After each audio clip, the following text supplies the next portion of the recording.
السلام علیکم ورحمۃ اللہ وبرکاتہ۔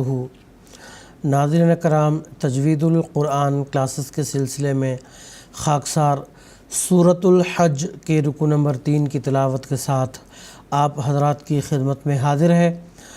حسب سابق ہم تلاوت کے بعد قواعد بھی پڑھیں گے۔ اب ہم سنتے ہیں سورۃ الحج کے رکوع نمبر 3 کی تلاوت۔ اعوذ باللہ من الشیطان الرجیم،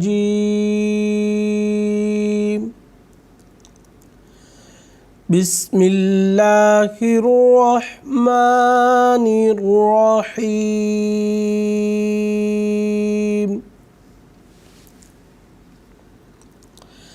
ان اللہ يدخل الذین آمنوا وعملوا الصالحات جنات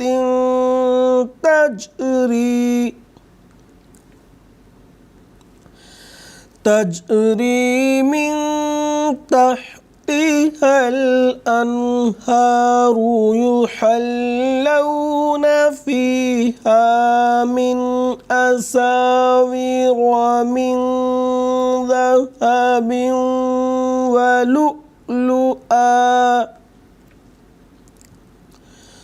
ولباسهم فيها حرير وهدوا إلى الطيب من القول وهدوا إلى صراط الحميد۔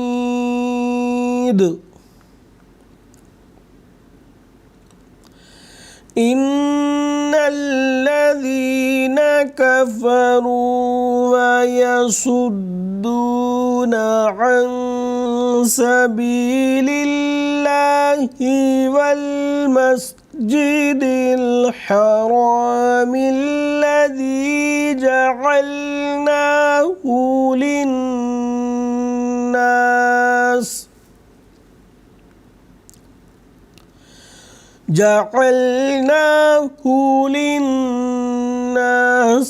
سواء العاكف فيه والباد،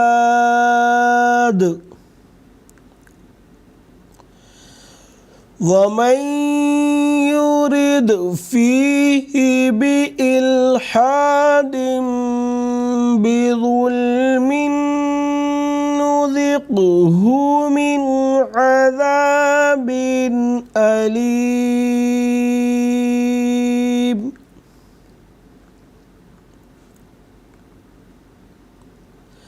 ناظرین کرام، اب تک آپ سورۃ الحج کے رکوع نمبر 3 کی تلاوت سن رہے تھے۔ قواعد ہم پڑھتے ہیں ابھی۔ ان اللہ، نون مشدد ایک الف کے برابر غنہ کی آواز کے ساتھ اس کو ہم پڑھیں گے۔ اللہ کا جو لام ہے اس کو ہم گول پڑھیں گے۔ اللہ کے لام کے تعلق سے ہم قواعد میں پڑھ چکے ہیں کہ اللہ کے لام سے قبل جو حرف ہے اس پر اگر زبر اور پیش آتا ہے تو اللہ کا جو لام ہے اس کو گول پڑھتے ہیں۔ یدخلو، دال حروف قلقلہ میں سے ایک حرف ہے تو اس کو ہم قلقلہ کی صفت کے ساتھ پڑھیں گے۔ قلقلہ یعنی آواز کے ٹکرا کر واپس آنا ہے، اس کو آنا جو ہے اس کو کہتے ہیں قلقلہ۔ اور یدخلو میں خوا حروف پر میں سے ایک حرف ہے تو اس کو ہم گول پڑھیں گے۔ الذین میں ذال کو بالکل نرم آواز کے ساتھ اس کو پڑھیں گے۔ آمنوا وعملوا الصالحات، صاد یہ ہمیشہ پر ہونے والے حروف میں سے ایک حرف ہے تو اس کو گول پڑھیں گے۔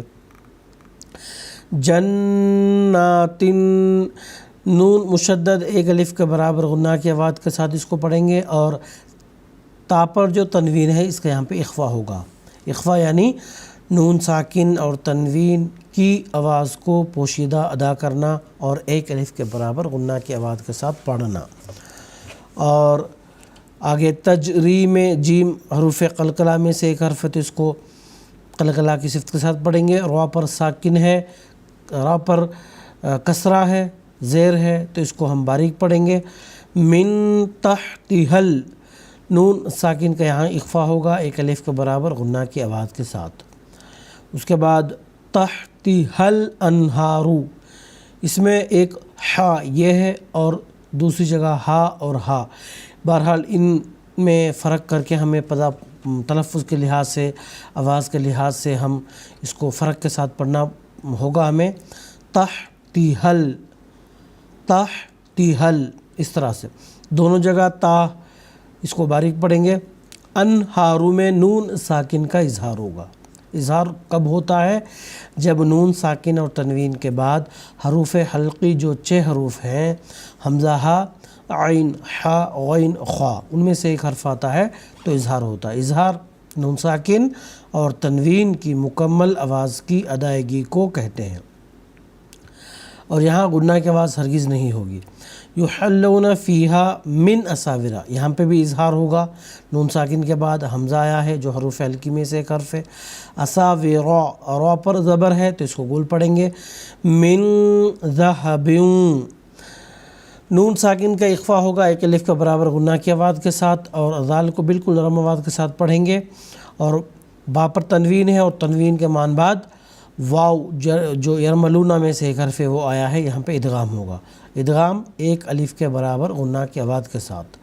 ولؤلؤا، علامت وقف تو آنے کی وجہ سے یہاں ہم نے وقف کر دیا۔ وقف کرتے ہوئے قاعدہ وقف کے مطابق اگر آخری حرف پر 2 زبر آتے ہیں تو اس کو الف میں تبدیل کر کے پڑھنا ہوتا ہے، اس لیے ہم نے اس کو پڑھا ولؤلؤا۔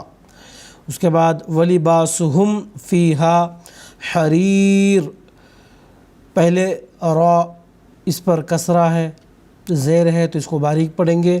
اس کے بعد آخر پر جو را اس کو ساکن کر رہے ہیں اس کو بھی باریک ہی پڑھیں گے، اور علامت وقف آنے کی وجہ سے یہاں ہم نے وقف کر دیا۔ وقف کرنے کی وجہ سے اس پر جو 2 پیش ہیں متحرک ہے اس کو ہم نے ساکن کر دیا۔ اب ساکن کرنے کی وجہ سے اس را کو ہم باریک پڑھیں گے، اور اس سے قبل جو حرف مد ہے ایک الف کے برابر کھینچتے ہیں، لیکن یہاں پہ مد عارض کا قاعدہ لاگو ہونے کی وجہ سے ایک الف سے زائد اس کو ہم کھینچ کر پڑھیں گے۔ تو ناظرین کرام، آج کی کلاس میں بس اتنا ہی، انشاءاللہ اگلی کلاس میں پھر ملاقات ہوگی۔ السلام علیکم ورحمۃ اللہ وبرکاتہ۔